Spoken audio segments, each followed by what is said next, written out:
An abridgment of Thomas Manton's commentary on the Epistle of James, chapter 2, verses 2 to 4. Suppose a man comes into your meeting wearing a gold ring and fine clothes, and a poor man in shabby clothes also comes in. If you show special attention to the man wearing fine clothes and say, "Here's a good seat for you," but say to the poor man, "You stand there," or "Sit on the floor by my feet," have you not discriminated among yourselves and become judges with evil thoughts? The sin of favoritism in religious matters. I have combined all these verses because they form a single, cohesive sentence where the Apostle James exposes the guilt of his readers by highlighting a common practice in their church assemblies that directly contradicts the principle he is teaching. James begins by illustrating a scenario. Suppose a man comes into your meeting. The original Greek uses the word synagogue, which some scholars interpret as referring to their Christian assembly for worship. However, this is unlikely, as the Christian gathering is consistently referred to as the church rather than the synagogue. In a church meeting, there may be seats designated for people of different ranks and dignities, and such arrangements are not inherently sinful. The Apostle's rebuke does not apply to the mere existence of social distinctions, but to the misuse of these distinctions in a way that undermines Christian fellowship. Some commentators believe the synagogue James refers to is a meeting where disputes were resolved, public order established, and church offices allocated. Augustine suggests that this might include gatherings for assigning church roles, emphasizing that these roles should be granted based on spiritual qualifications rather than worldly status. Unfortunately, in both ancient times and today, there is a tendency to appoint individuals to positions of influence based on their external wealth or status, rather than their spiritual maturity. Such practices, where a gold ring is valued above rich faith, are entirely inconsistent with the teachings of Christianity. God has always called the humble and often despised to the highest offices in his church. Therefore, the synagogue mentioned here should be understood not as the church assembly itself, but as an ecclesiastical court or a convention for resolving disputes, where they were not to favor the cause of the rich over the poor. The literal meaning of the phrase wearing a gold ring in the Greek text is a gold-fingered man.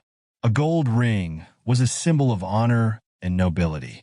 For example, Judah had his signet ring, Genesis 38 verses 18 to 25, and Pharaoh, as a token of Joseph's promotion, took his signet ring from his finger and put it on Joseph's finger, Genesis 41 verse 42.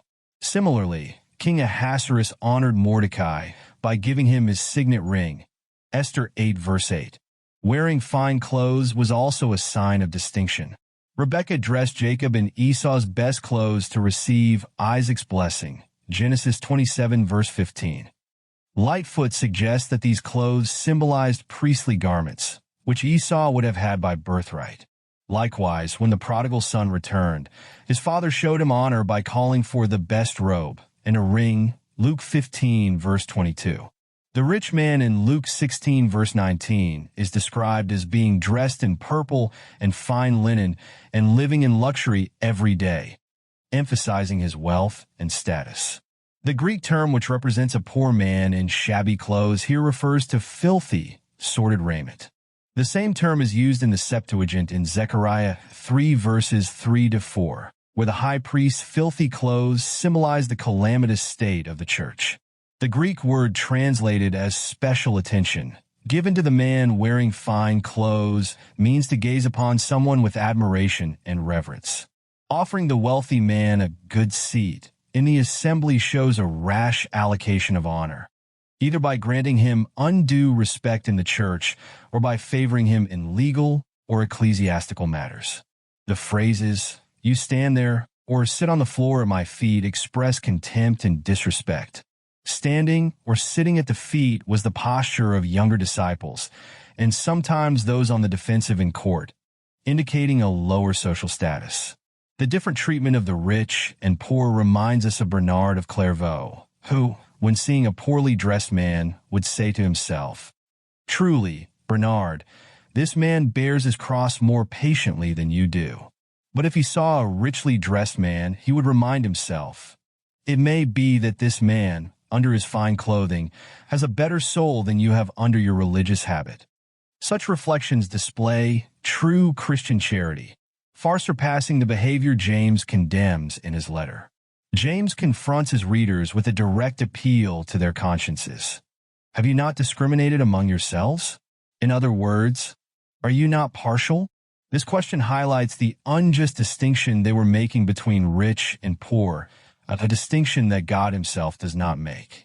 James' conclusion that they had become judges with evil thoughts does not merely suggest that they judged based on external appearances, but that their judgments were deeply flawed and corrupt, driven by selfish, worldly desires. Their esteem for outward pomp over spiritual grace was not only irrational, but contrary to the very essence of true religion. In summary, James calls his readers to examine their hearts and actions, warning against the sin of favoritism that values worldly wealth and status above the grace and glory of Christ. Such partiality is inconsistent with the faith they profess and with the character of the God they serve. Note 1. The temptation to honor worldly greatness. People often place great value on worldly greatness, for to the worldly eye, nothing else appears glorious. This corrupted judgment can even seep into the practice of faith. While a child of God may struggle with worldliness, their judgment remains anchored in God's truth.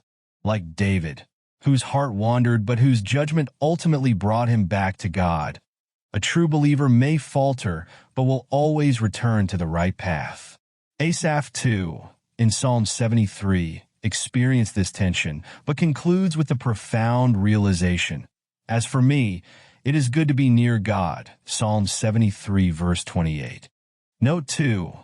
Examining our discrimination. James challenges us with a piercing question. Have you not discriminated?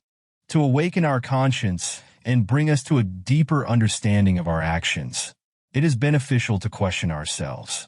Such self-examination leads us directly to our souls, helping us confront the truth within.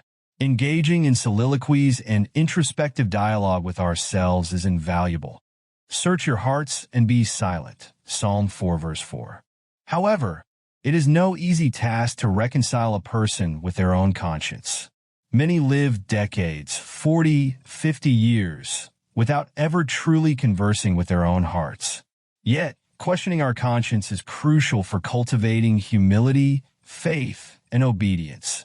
In your journey of humility, you will find that asking yourself probing questions, what have I done? Do I walk according to the holy law? Can I say, my heart is clean? Will awaken your soul to the reality of your spiritual condition. Note 3. The origin of evil thoughts. James also warns that evil thoughts are the root of much sin.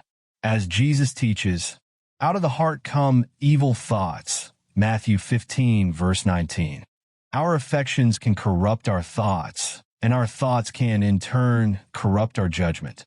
When God lamented the wickedness of humanity before the flood, he said, every inclination of the thoughts of his heart was only evil all the time. Genesis 6, verse 5.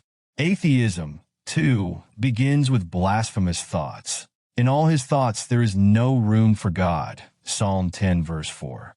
This is why we must go to God, asking him to cleanse our spirits from evil thoughts, and why we should be humbled by their presence and vigilant against them.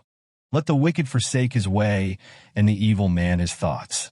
Let him turn to the Lord. Isaiah 55, verse 7. Notice that Scripture calls not only for the forsaking of evil ways, but also of evil thoughts. Note 4. The evil of valuing people by outward excellency. It is an evil thought to value people based on their outward excellency. This goes against the divine order, where God often bestows the greatest glory upon those who are least esteemed by the world.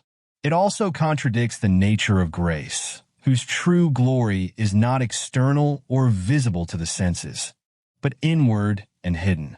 The beauty of a Christian lies within, while the world's glory is all outward show. For example, when Agrippa and Bernice appeared, they came with great pomp, Acts 25, verse 23.